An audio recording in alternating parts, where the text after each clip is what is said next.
Assalamualaikum warahmatullahi wabarakatuh. Hai, perkenalkan namaku adalah Tata Adinda dari kelas kelompok belajar cepat SMA Negeri 1 Gendeng.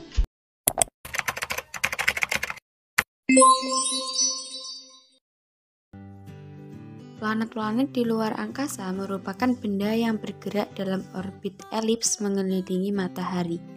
Peristiwa ini dikenal juga sebagai hukum Kepler.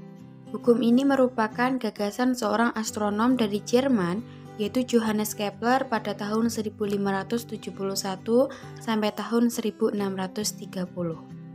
Dengan menggunakan data yang didapat dari saintis lainnya yaitu Tycho Brahe pada tahun 1546 sampai tahun 1601.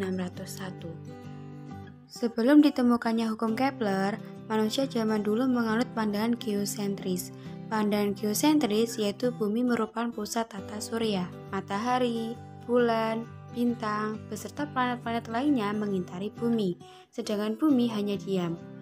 Pandangan ini didasari atas pengalaman indrawi manusia yang terbatas. Pandangan ini dikembangkan oleh astronot Yunani bernama Claudius Ptolemeus. Seiring perkembangan zaman ditemukan pandangan baru oleh seorang astronot Polandia bernama Nicolaus Copernicus mencetuskan pandangan heliosentris. Pandangan heliosentris adalah bumi beserta planet-planet lainnya mengelilingi matahari dalam lintasan yang melingkar. Dan pandangan inilah yang sampai sekarang dianggap benar.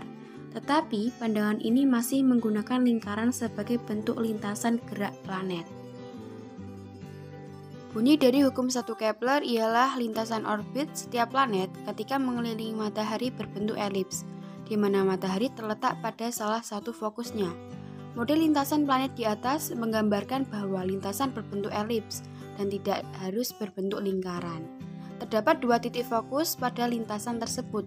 Matahari berada pada titik fokus F2. Pada keadaan ini, maka planet memiliki dua jarak, yaitu terhadap F1 dan terhadap F2. Bentuk elips ditentukan oleh nilai eksentrisitas. Semakin besar eksentrisitasnya, maka bentuk orbit akan semakin memanjang dan tipis. Demikian pula sebaliknya, jika nilai eksentrisitasnya kecil, maka bentuk elipsnya akan mirip lingkaran. Bunyi dari hukum 2 Kepler adalah garis yang menghubungkan planet dan matahari selalu menyapu luas daerah yang sama pada selang waktu yang sama. Ini berarti kecepatan orbit suatu planet akan lebih lambat ketika planet berada pada titik terjauh dari matahari, dan kecepatan orbit suatu planet akan lebih cepat ketika planet berada pada titik terdekat dari matahari. Titik terjauh ini juga disebut sebagai titik aphelion, dan titik terdekat disebut juga dengan titik perihelion. Hukum 3 Kepler berbunyi kuadrat periode setiap planet sebanding dengan pangkat 3 jarak rata-rata planet dari matahari.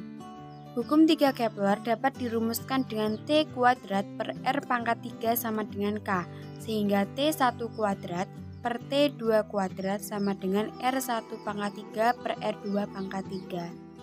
Di mana T adalah periode revolusi dalam satuan waktu orbit dan R adalah jarak planet ke matahari dalam satuan meter. Hukum Kepler memiliki berbagai fungsi, antara lain memprediksi lintasan suatu planet atau benda luar angkasa seperti asteroid dan komet yang mengorbit pada matahari, memprediksi lintasan satelit planet yang mengelilingi planet tersebut seperti bulan mengelilingi bumi, menentukan waktu lintasan planet atau benda langit,